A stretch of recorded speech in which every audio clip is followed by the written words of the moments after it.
Conference होने वाली है, कल चौबे कुछ कहना चाह रहे हैं? मैं ये कहना चाह रहा था कि शायद ऐसे बने और उनके पिट्ठू जो थे उन्होंने भारत के एक चुटकी सिंदूर की कीमत नहीं जानी। सिंदूर की क्या कीमत होती है हर भारतवासी जानता है और इसीलिए इसका नाम कदाचित ऑपरेशन सिंदूर रखा गया। देखिए ये बड़ी सोची समझी रणनीति थी।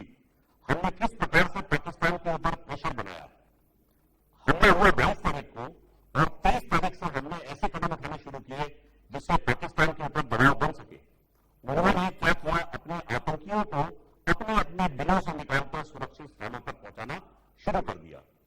ऐसा नहीं है कि भारत की निगाह उनके आतंकियों पर नहीं थी। हम उनको लगातार ऑब्जर्व कर रहे थे, उनका सर्विलेंस मौजूद था, परंतु उनके वहां से बाहर निकलना हमारे और एक शक को पूरा कर दिया कि हाँ वो आतंकी जो है यहाँ से निकल के अब बाहर आ रहे हैं। जो नए स्थान पर गए उनके गंतव्य को भी शायद मैप कर दिया गया और उसके बाद में जब वो उस गंतव्य पर आराम से सोए पड़े थे तब हमने प्रोसीजर स्ट्राइक किया। ये स्ट्राइक किस प्रकार से किया यह शायद प्रेस कॉन्फ्रेंस में ज्यादा होगा कि हमने निजाम वाक़े किए या एरियल बॉम्बिंग की। जहां तक मेरा अनुमान है हमने एलओसी क्रॉस किए बिना ही ये कार्रवाई कर डाली है और हमारा एक भी प्लान जो है वो एलओसी क्रॉस करके शायद बराबर नहीं होगा क्योंकि भारत इतना सक्षम है कि उसकी सामने शक्ति जो है ऐसी है कि उसे एलओसी तैयार करने की आवश्यकता ही नहीं है। हम पूरे पाकिस्तान को घर बैठे ही ध्वस्त कर सकते हैं और इसका नजारा जो है छोटा सा ट्रेलर जो है हम सबने आज देखा है। अब ट्रेलर देखकर सुधर जाए तो अच्छी बात है, लेकिन मुझे लगता नहीं है कि पाकिस्तान के लिए एक लाइन बड़ी मशहूर है कि जो सुधर जाए वो पाकिस्तान नहीं। मेरे साथ तीन और खास मेहमान इस वक्त जुड़ रहे हैं। Colonel retired Sanjeet Sinha defence expert इस वक्त साथ में है, lieutenant colonel retired Zaid Soni साहब डिफेंस एक्सपर्ट वो भी इस वक्त साथ में जुड़ रहे हैं और सुनील काजमी साहब सीनियर जर्नलिस्ट हैं जम्मू कश्मीर से, वो भी इस वक्त साथ में जुड़ रहे हैं। आप तीनों को बहुत बहुत स्वागत है। लेकिन संजीत सिन्हा जी, अभी भी बहुत सारे लोग ऐसे होंगे जो रिश्तों की दुहाई देंगे कि नहीं है तो आखिरकार पाकिस्तान पड़ोसी मुल्क है, उससे बातचीत होनी चाहिए। मुझे लगता है अभी भी बहुत सारे लोग होंगे जो बातचीत की वकालत करेंगे आगे, लेकिन आपको लगता है कि अब इस पॉइंट पर आकर वापस हमको स्टेप बैक लेना चाहिए या स्टेप बैक लिया जाएगा, बातचीत की तरफ को आगे बढ़ेंगे क्योंकि पाकिस्तान आतंकी खत्म कर देगा, आतंकवादी खत्म कर देगा। जब आप तो कहते हैं ना कि कोई साइन करके भी दे दे तो मानने योग्य नहीं है। बिल्कुल ठीक बात है आपकी, मैं आपकी बात से पूरा सहमत हूँ। जरा लोग अभी भी यह कहें कि पाकिस्तान से बात करें और मैं उनको जो है बड़े जिम्मेवारों के साथ कह रहा हूँ कि वो मेरे को लगता है कि देश द्रोही है तो देश द्रोही नहीं है। नंबर 2 पाकिस्तान कभी भी बात नहीं आएगा हमने कि वो पाकिस्तान का महागठबंधन के बाद भी उसमें उठाते थे तो हमको पाकिस्तान का बिल्कुल यकीन नहीं करना है।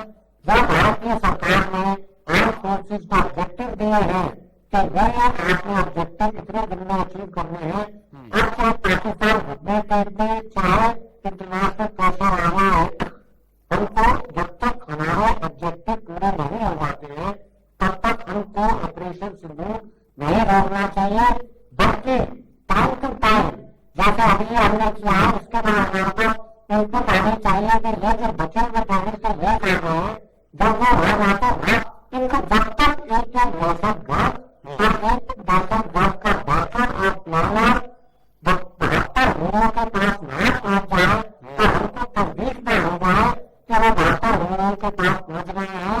हमको अपने ऑब्जेक्टिव को अचीव करना चाहिए irrespective of anything and everything। ठीक है सर, मैं आपके पास आ रहा हूँ। जो कौन कौन से आतंकी लोग हैं जिनको तबाह किया गया वो फिर से अपने टीवी में ग्राफिक्स के जरिए आपको बता रहा हूँ।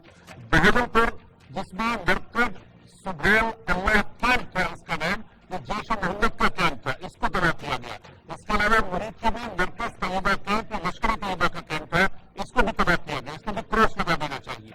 तीसरा है पहला किला, ये सर्जल कैंप, ये जैश मोहम्मद का कैंप था, इसको भी खत्म कर दिया गया।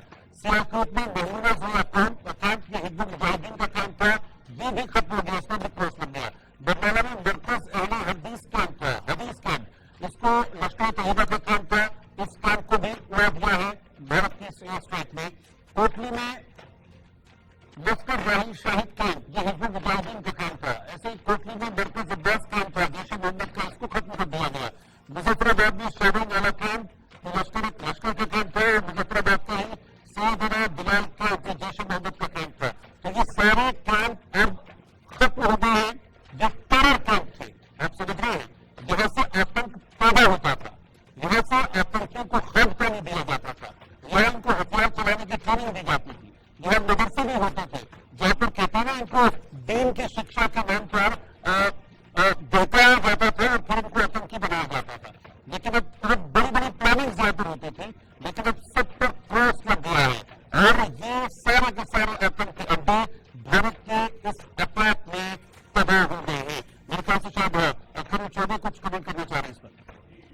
मैं कुछ नामों के लिस्ट आपके सामने कहूंगा सर, और उस नाम को हम इन जो आपने नाम गिनाए थे उनसे हम पाने करेंगे। नंबर 1 भागलपुर, नंबर 2 बेलापुर, याद दीजिएगा अतीत को, number 3 Muzaffarabad, number 4 Kotli, number 5 Gorakhpur, number 6 Sialkot. आपके लिस्ट में यह सारे नाम शामिल थे। इसमें कॉमन क्या चीज है? यह सारे के सारे जैश ए मोहम्मद के ठिकाने हैं, जिसमें कि भागलपुर जो है उनका हेडक्वार्टर जी। अब मैं आपको कुछ नाम और करता हूँ। मुरीद के आपने जिसमें दिखाया था, मुजफ्फराबाद रिपीट हो रहा है, कोटली रिपीट हो रहा है, गोरखपुर रिपीट हो रहा है, सियालकोट रिपीट हो रहा है। यह सब क्या है? लश्कर तैयबा के ठिकाने हैं। मुरीद का जो है वो उनका हेडक्वार्टर है, जो कि अमृतसर के अपोजिट स्थित है। आप कुछ नाम कहते हैं, मुजफ्फराबाद, मैम कोटली, गोरखपुर। सारा की प्रेस कॉन्फ्रेंस शुरू हो गई, मैं उस पर चलता एक बार।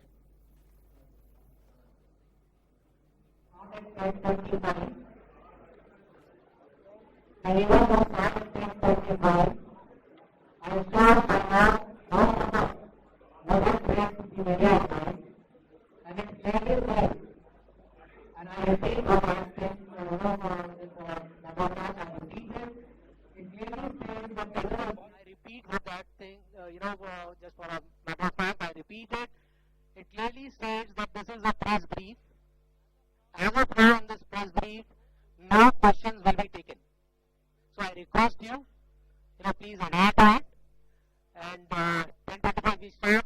Request to please settle down. Thank you.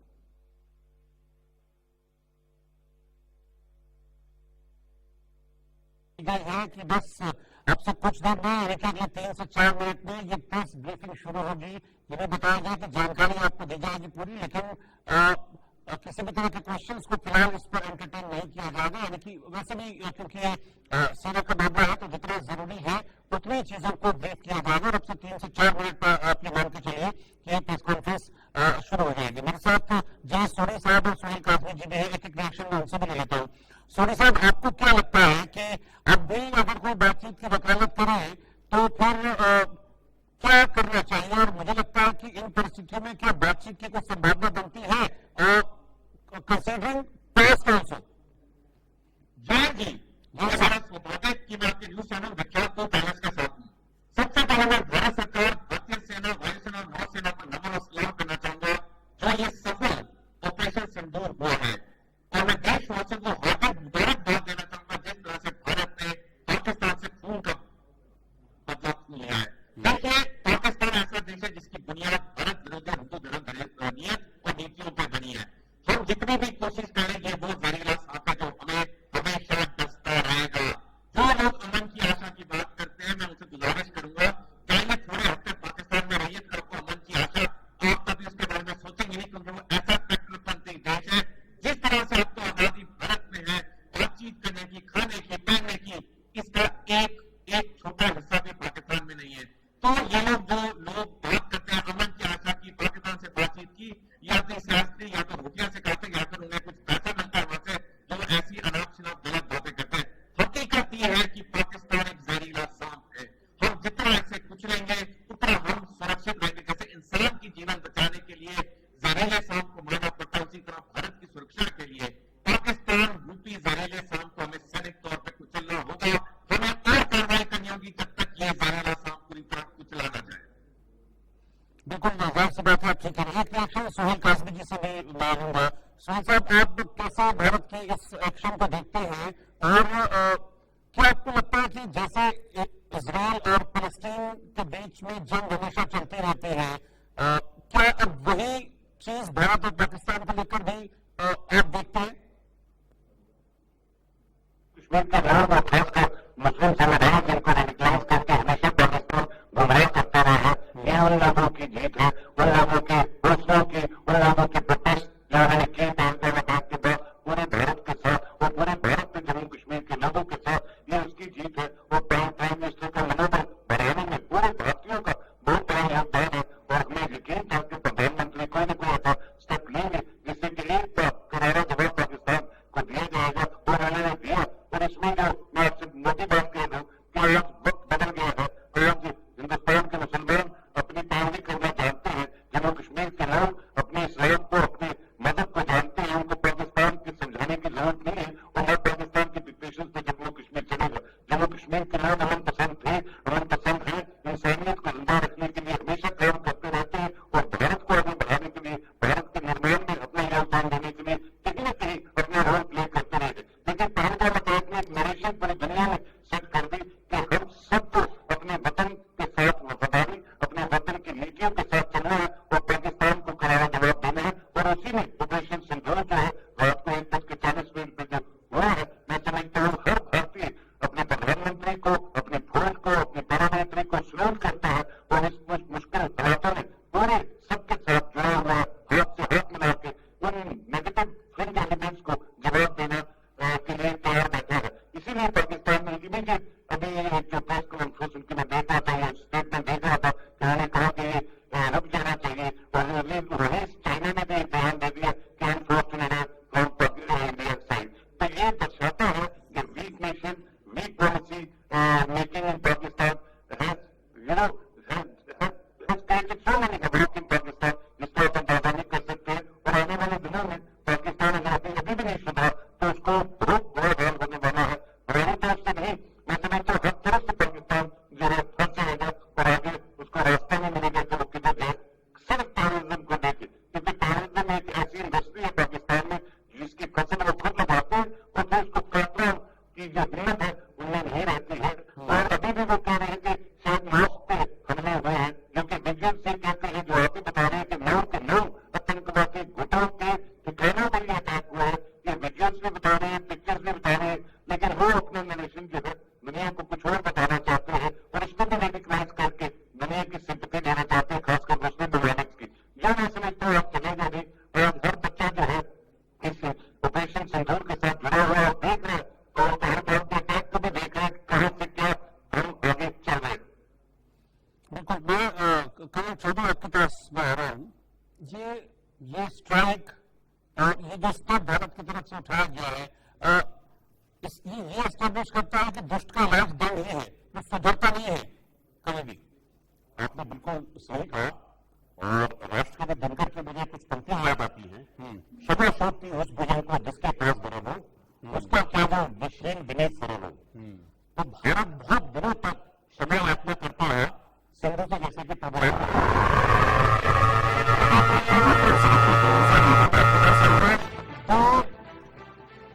महिला अफसर ऑपरेशन सिंदूर की ब्रीफिंग देंगी। थलसेना कर्नल सोफिया कुरैशी पूरा ब्रीफिंग देंगे ऑपरेशन सिंदूर को लेकर। और वायुसेना से मोनिका सिंह इस प्रेस कॉन्फ्रेंस को संबोधित करेंगी। तो सेना की 2 अफसर, थलसेना और वायुसेना की 2 महिला अधिकारी इस ऑपरेशन सिंदूर की पूरी ब्रीफिंग रखेंगे मीडिया के सामने। बस अब से कुछ देर बाद यह प्रेस ब्रीफिंग शुरू होगी सेना की, जिसमें एक थलसेना के कर्नल और एक वायुसेना के अफसर मोनिका सिंह इस पूरे ऑपरेशन के बारे में जानकारी देंगी और इससे जुड़े वीडियो भी मीडिया के साथ वो साझा कर सकती है कि कैसे इस ऑपरेशन को अंजाम दिया गया। एक फिल्म आप देख रहे हैं ऑपरेशन सिंदूर की ब्रीफिंग का फिल्म है, जो आपसे कुछ देर में ये प्रेस ब्रीफिंग शुरू होगी। अब इसके बारे में डिटेल ले आई है कि 2 महिला अफसरों के जरिए ये प्रेस ब्रीफिंग रखी जाएगी मीडिया को। ये दोनों महिला अफसर इस ऑपरेशन सिंदूर की पूरी जानकारी ये महिला अफसर देंगे। करण चौधरी, ये भी मतलब अगर आप देखें तो कुछ नहीं है, और अगर सोचें तो फिर बहुत बड़ा ये एक मैसेज है कि महिला अफसर है इसकी ब्रीफिंग दे रही है। ऑपरेशन सिंदूर उसका नाम रखा गया है, तो ये सब कुछ सेंटिमेंट से जुड़ा हुआ था। लोगों का सेंटिमेंट पाकिस्तान के अगेंस्ट थे और तुम लोगों के सेंटिमेंट का कट हुआ था जिन्होंने अपने को खोया था और उन्हीं के सेंटिमेंट को ध्यान में रखते हुए ऑपरेशन सिंदूर इसका नाम दिया गया। अब उन्हीं सेंटिमेंट के चलते मुझे लगता है महिला से इसको ब्रेक कर रही है। बेटा जैसे ही यह नाम आपके स्क्रीन पर फ्लैश हुए मेरे चेहरे पर एक मुस्कान खुल गई और उस मुस्कान के पीछे बहुत सारे राज छुपे हुए थे। पहला राज कमाल सोफिया कुरैशी को मैं पर्सनली जानता हूँ जी, आज की भाषा में कहते हैं बहुत ही आला दर्जे के अफसर है वो जी। उन्होंने भारत का प्रतिनिधित्व देश में ही नहीं बाहर बाहर भी किया है जी और वो एक एक्सपर्ट ट्रेनर भी है। ये तो पर्सनल बातों में जानता हूँ, मैं उनको बड़े करीब से मुझे जानकारी है जी। इससे बहुत बड़ा अच्छा लगा जब उनका नाम मैंने अपने स्क्रीन पर देखा। नाम दो सेना की अधिकारियों का है और वो दोनों महिला अधिकारी हैं। एक सिग्नल दिया जा रहा है कि तुमने एक तरीके से हमारी महिलाओं के सर से सिंदूर मिटाने की चेष्टा की थी, दुस्साहस किया था। हमने ऑपरेशन सिंदूर अंजाम दिया है और आज भारत की वीर नारियां बहनें जो बेटियां हैं वो स्क्रीन पर आकर तुमको अपनी ही भाषा में उसका जवाब देंगी। तो जो सैन्य शक्ति हमने दिखाई थी बम के रूप में या मिसाइल के रूप में वो अलग थी और इस समय जो हमारी वीरांगनाएं हैं वो वाणी के रूप में उत्तर देंगे इस दुश्मन के दुस्साहस का। यह बड़ा अच्छा संकेत है, बड़ी अच्छी बात लगी मुझे ये देखकर। ठीक है, मैं आपके पास वापस हूँ। इस बीच एक ब्रेकिंग न्यूज आ रही है एक और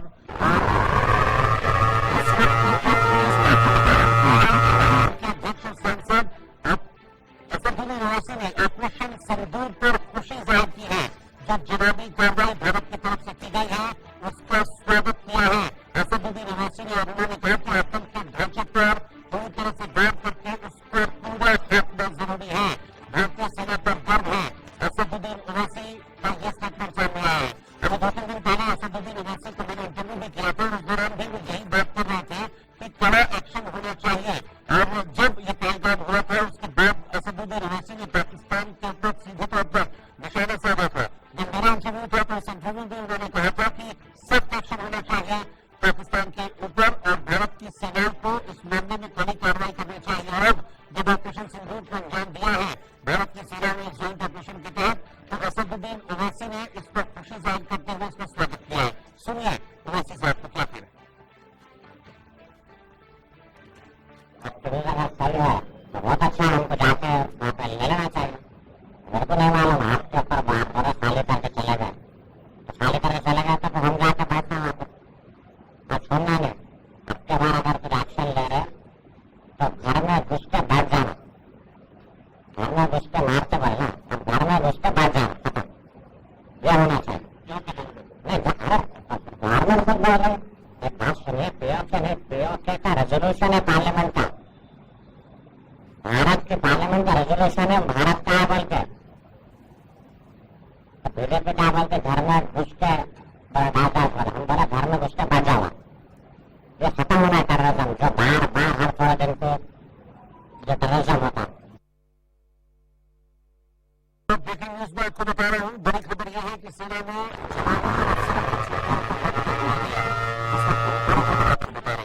सेना में जवानों और अफसरों की छुट्टियों को रद्द किया गया है। जिस तरह के हालात इस वक्त हैं एयर स्ट्राइक के बाद, ऐसे में लग रहा है कि शायद कुछ भी हो सकता है। पाकिस्तान की तरफ से धमकियां भी दी जा रही है, न्यूक्लियर वार की धमकी पाकिस्तान दे रहा है, न्यूक्लियर वेपन्स की धमकी पाकिस्तान दे रहा है। तो ऐसे में एहतियाती तौर पर एक बड़ा कदम उठाया गया है। अब सेना के अधिकारियों और जवानों की छुट्टियों को रद्द कर दिया गया है। इस वक्त की ब्रेकिंग न्यूज बड़ी खबर मैं आपको बता रहा हूँ।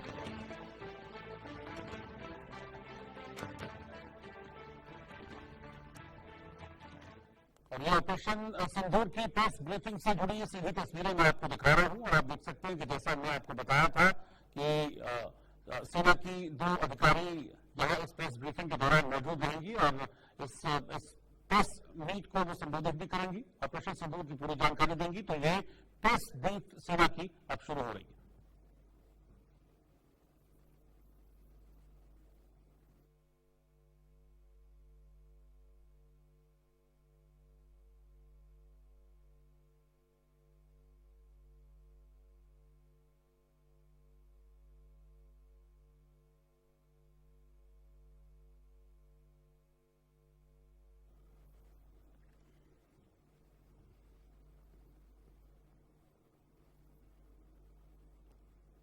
तो ऑपरेशन सिंदूर से जुड़ी ये प्रेस ब्रीफ जो बस अब से कुछ देर में शुरू होने जा रही है और पूरी जानकारी अब ऑपरेशन सिंदूर की दी जाएगी। और ये देखिए, ये तस्वीरें से जुड़ी शायद चलने लगी।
प्रेस ब्रीफ शुरू हो गई, ठीक है।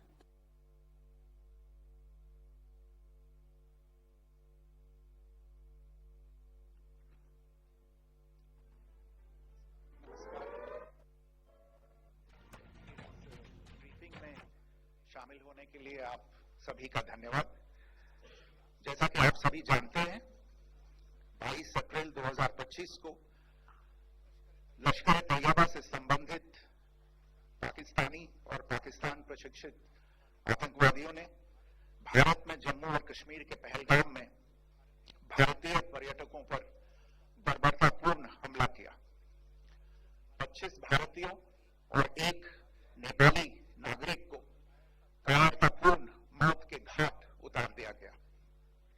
मुंबई के 26 नवंबर 2008 के हमलों के बाद यह भारत में हुई किसी आतंकवादी हमले में मारे गए आम नागरिकों की संख्या की दृष्टि से सबसे गंभीर घटना है। पहलगाम का हमला अत्यधिक बर्बरतापूर्ण था, जिसमें वहां मौजूद लोगों को करीब से और उनके परिवारों के सामने सिर पर गोली मारी गई।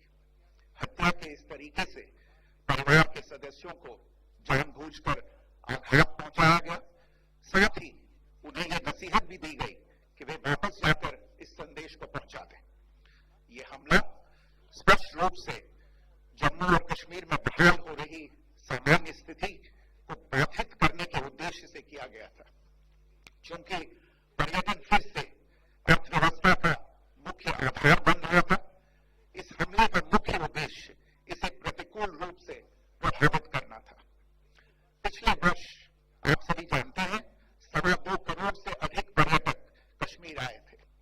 इस हमले का मुख्य उद्देश्य इसलिए समझौता यह था कि इस संघ राज्य क्षेत्र में विकास और प्रगति को नुकसान पहुंचाकर इसे पिछड़ा बनाए रखा जाए और पाकिस्तान से लगातार होने वाले सीमा पार आतंकवाद के लिए उपजाऊ जमीन बनाने में सहायता की जाए। हमले का यह तरीका जम्मू और कश्मीर और शेष राष्ट्र दोनों में सांप्रदायिक दंगे भड़काने के उद्देश्य से भी प्रेरित था। इसका श्रेय सरकार और भारत के सभी नागरिकों को दिया जाना चाहिए कि इन प्रयासों को विफल कर दिया गया। एक समूह ने खुद को रेजिस्टेंस फ्रंट TRF कहते हुए इस हमले की जिम्मेदारी ली है। यह समूह संयुक्त राष्ट्र द्वारा प्रतिबंधित पाकिस्तानी आतंकवादी समूह लश्कर तैयबा से जुड़ा हुआ है।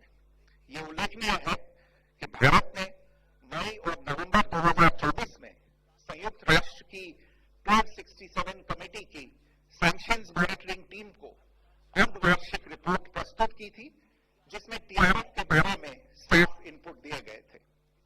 इससे पाकिस्तान स्थित आतंकवादी समूहों रूप में टीआरएफ की भूमिका सामने आई थी।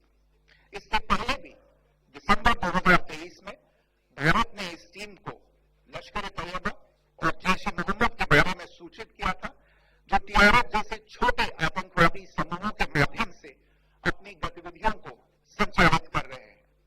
इस संबंध में 25 अप्रैल को यूएन सिक्योरिटी काउंसिल प्रेस वक्तव्य में टीआरएफ के संदर्भ को हटाने के लिए पाकिस्तान के दबाव पर भी ध्यान दिया जाना चाहिए। पहलगाम आतंकवादी हमले की जांच से पाकिस्तान के साथ आतंकवादियों के संपर्क उजागर हुए हैं।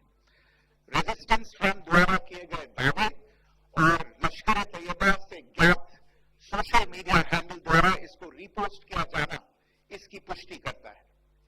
चश्मदीद दबावों और विभिन्न जांच एजेंसियों को उपलब्ध अन्य सूचनाओं के आधार पर हमलावरों की पहचान भी हुई है।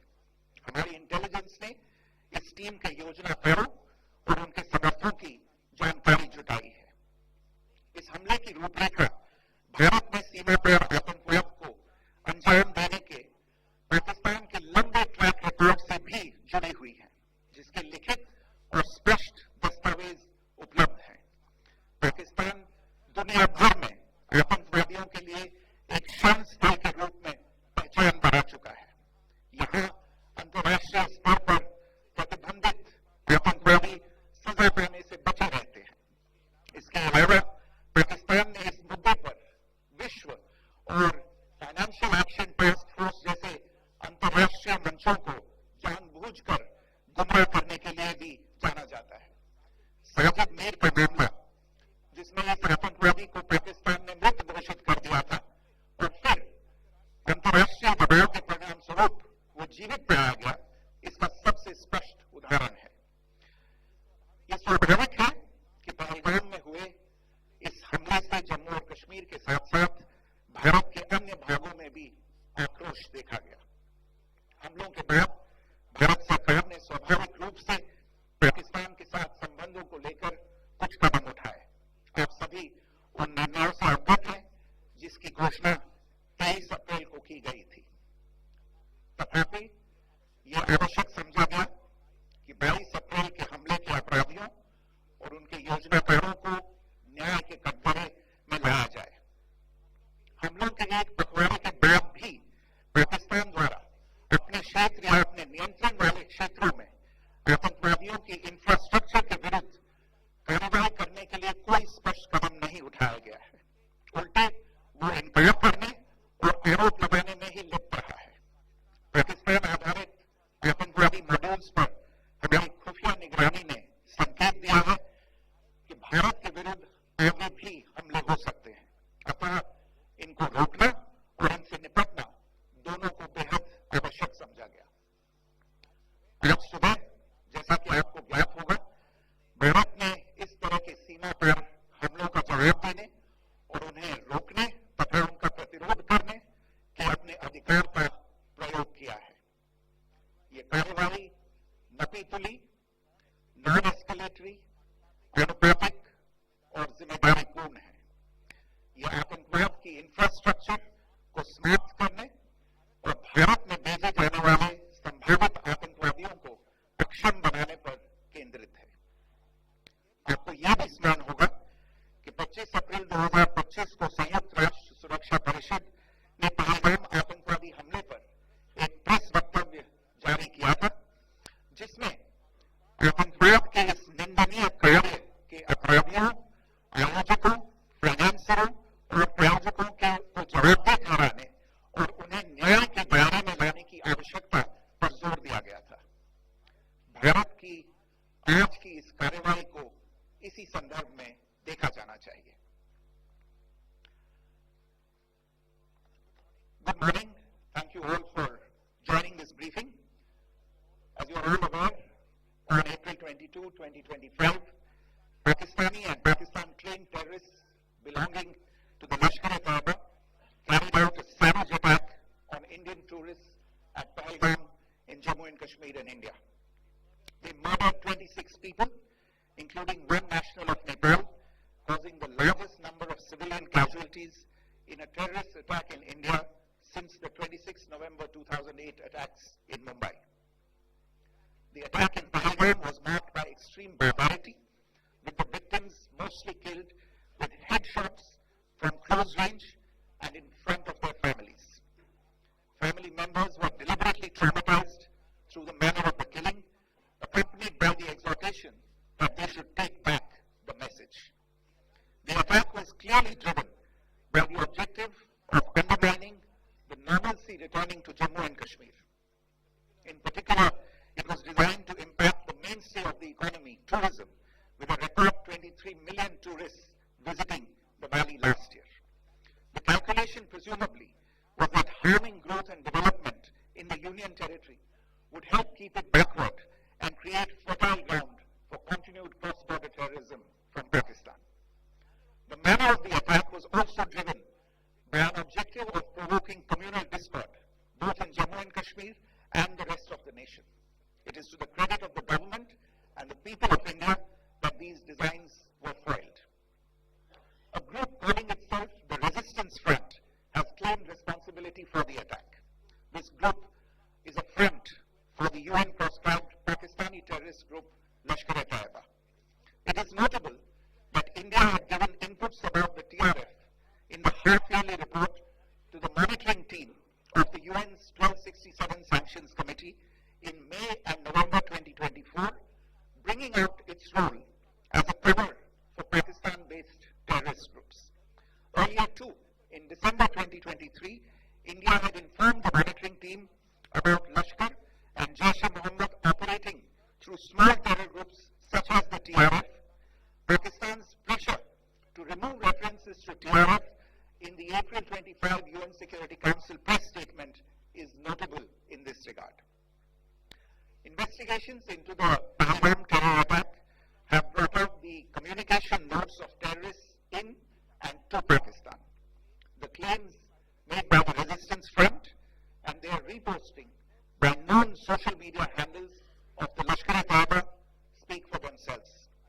The identification of the attackers based on eyewitness accounts as well as other information available to law enforcement agencies has also progressed.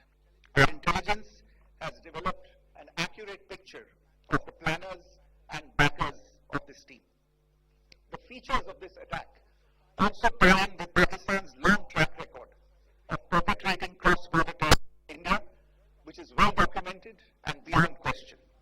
Pakistan also has a आपको बता दें कि देश के विदेश सचिव विक्रम मिस्त्री पत्रकारों को संबोधित कर रहे हैं। पत्रकारों को संबोधित करते हुए उन्होंने ये बताने की कोशिश की है कि आतंकवाद के खात्मे को लेकर भारत लगातार अपनी उपस्थिति दर्ज कराता रहा है, लेकिन इस वक्त जो पहलगाम में हमला हुआ था जिसमें 2600 नागरिक मारे गए थे, खुद इस बात को स्वीकार किया था TRF ने कि पहलगाम हमले की जिम्मेदारी उनकी है। और आज ऑपरेशन सिंदूर जो कि भारत की सरकार, भारत की सेना द्वारा चलाया गया, जिसमें पहलगाम के हमले का बदला लिया गया, भारत की मां बहनों पर संकेत साफ है कि भारत की मां बहनों के सिंदूर पर हाथ अगर डालोगे तो भारत छोड़ेगा नहीं और उसका जवाब भी दिया गया। साफ तौर पर यह बताने की कोशिश की है, लेकिन बहुत सारे संकेत भी निकल कर आ रहे। इस बीच खबर यह भी है कि कश्मीर के पंजौर में जो फाइटर जेट गिरा है वो पाकिस्तान का है। पूर्व IAF अफसर बोले हैं कि JF-17 हो सकता है। रैंडम अखनूर बठिंडा में भी जेट क्रैश हुआ। तमाम इस तरह के अपडेट भी निकल कर आ रहे हैं, लेकिन एक खास बात जो आपको बता दें कि भारत के विदेश सचिव ने यह साफ कर दिया है कि भारत इस तरह का हमला कभी भी, आतंकवादी जो हमला वो बर्दाश्त नहीं करेगा। और कई बार ये कोशिश की गई, लेकिन पाकिस्तान ने कभी भी अपने आतंकवादी ठिकानों को, उनके जगहों को नहीं ध्वस्त किया, बल्कि वो अंतर्राष्ट्रीय मंचों पर बार बार ये कहता रहा कि आतंकवाद से उसका कोई लेना देना नहीं, जबकि साफ तौर पर दिखाई है। कल तलबा जो कि हाफिज सईद का बेटा था, उसने खुद कहा कि भारत की सरकार, देश के प्रधानमंत्री नरेंद्र मोदी मेरे पिता को निशाना बनाना चाहते हैं। इस बात के संकेत तलबा ने दिए थे और कहा था, लेकिन मेरे पिता को पाकिस्तान की सेना ने सुरक्षित जगह पर पहुंचा दिया है। यानी कि बार बार इस बात का जिक्र पाकिस्तान करता रहा है। पाकिस्तान की सेना आतंकवादी और आतंकवादी ठिकानों की रक्षा करती रही है, इस बात के सबूत साफ है। और उन्हीं सबूतों को चिन्हित कर भारत ने निशाना बनाया, सटीक निशाना इसे कह सकते हैं। बयान चौबे साहब के एकदम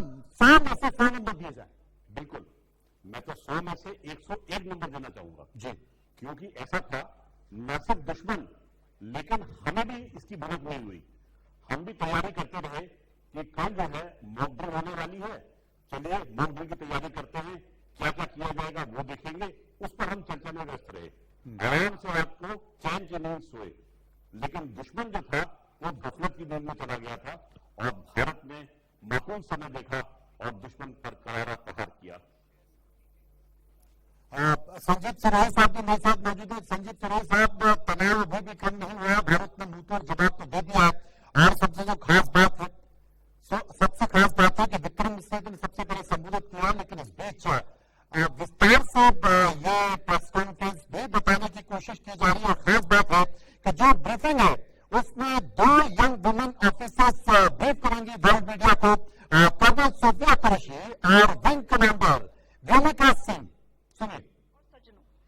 मैं कर्नल सोफिया कुरैशी, हमारे साथ विंग कमांडर व्योमिका सिंह आज आपको 6 से 7 मई 2025 की रात 1:05 से 1:30 बजे के बीच भारतीय सशस्त्र बलों द्वारा अंजाम दिए गए ऑपरेशन सिंदूर के बारे में जानकारी देंगे। ऑपरेशन सिंदूर 22 अप्रैल को पहलगाम में हुए विभत्स आतंकवादी हमले के शिकार मासूम नागरिकों व उनके परिवारों को न्याय देने के लिए लॉन्च किया गया था। इस कार्रवाई में 9 टेररिस्ट कैंप्स को टारगेट किया गया और पूरी तरह से इसे बर्बाद किया गया। पाकिस्तान में पिछले 3 दशकों से टेरर इंफ्रास्ट्रक्चर का निर्माण हो रहा। इसमें recruitment, indoctrination centres, training areas और लॉन्च पैड शामिल थे, जो पाकिस्तान और पाक अधिकृत जम्मू कश्मीर POJK दोनों में फैले हैं। Operation Sindoor was launched by Indian Armed Forces to deliver justice to the victims of Pahalgam terror attack and their families. 9 terrorist camps were targeted and successfully destroyed. Over the last 3 decades, Pakistan has systematically built terror infrastructure. It is a complex web of recruitment and indoctrination centers, training areas for initial and refresher courses, and launch pads for handlers. These camps are located both in Pakistan as well as Pakistan occupied Jammu and Kashmir areas. Some of the well-known training camps are located, as you can see on the screen. They are distributed from Savai Mela in the north, counting to approximately 21, ending at Bhagalpur to the south. इन लक्ष्यों का चयन विश्वसनीय intelligence सूचनाओं के आधार पर हुआ ताकि आतंक गतिविधियों की रीढ़ तोड़ी जा सके और यह खास ध्यान दिया गया कि निर्दोष नागरिकों और सिविलियन इंस्टॉलेशन को नुकसान न पहुंचे। The selection of these targets for Operation Sindoor was based on credible intelligence inputs and role of these facilities in perpetrating the terror activities. The locations were so selected to avoid damage to civilian infrastructures and loss of any civilian lives. This was done with due diligence, and the camps selected for targeting and their engagement will now be shown to you one by one. POJK के target आपको बताना चाहूंगी। सबसे पहले सवाई नाला camp Muzaffarabad, जो कि POJK के लाइन ऑफ कंट्रोल से 30 किलोमीटर दूर है। यह एक लश्कर-ए तौबा का ट्रेनिंग सेंटर था।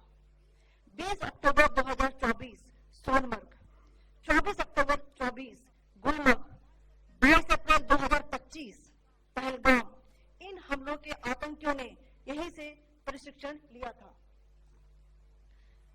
सैयदना बिलाल कैंप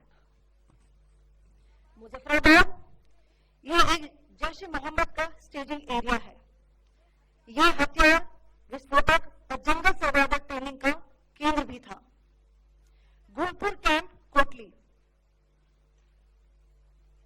यह LOC से 30 किलोमीटर दूर था। लश्कर-ए तौबा का बेस था जो रजौरी, पुंछ में सक्रिय था। 20 अप्रैल 2023 को पुंछ में और 9 जून 2024 को तीर्थ यात्रियों के बस हमले में यह बाकी को ट्रेन किया गया था।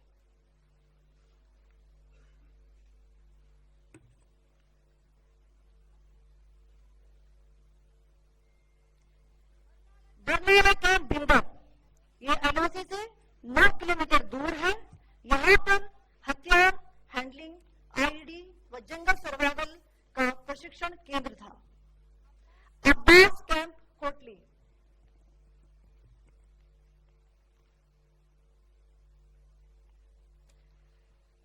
यह एलओसी से 13 किलोमीटर दूर है। लश्करी तैयबा का फिदाइन यहाँ तैयार होता था। इसकी कैपेसिटी 15 टेररिस्ट को ट्रेन करने की थी।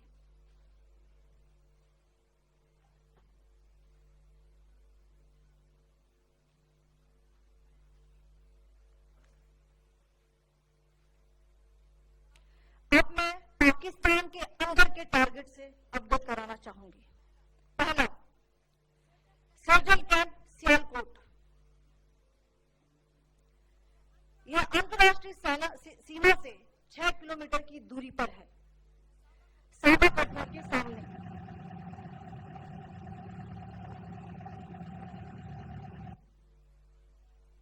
मार्च 2025 में जम्मू एंड कश्मीर पुलिस के 4 जवानों को की जो हत्या की गई थी, उन आतंकवादियों को इसी जगह पर ट्रेन किया गया था। दूसरा, महमूदा जया कैंप सियालकोट। यह 18 से 12 किलोमीटर आईबी से दूर था। हिजबुल मुजाहिदीन का बहुत बड़ा कैंप था। यह कठुआ जम्मू क्षेत्र में आतंक फैलाने का नियंत्रण केंद्र था। पठानकोट एयरफोर्स बेस पर किया गया हमला भी इसी कैंप से प्लान और डायरेक्ट किया गया था। मरकज तैयबा मुरीद के, यह आईबी से 18 से 25 किलोमीटर दूरी पर है। 2008 के मुंबई हमले के आतंकी भी यहीं से प्रशिक्षित हुए थे। अजमल कसब और डेविड हेडली भी यहां ट्रेन हुए थे।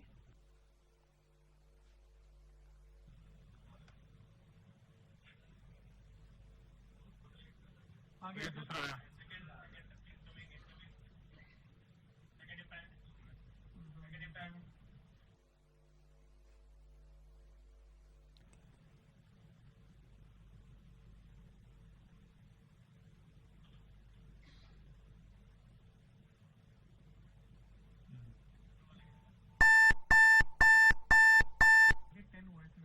टारगेट 10 एंक्लोजर सेम ही है।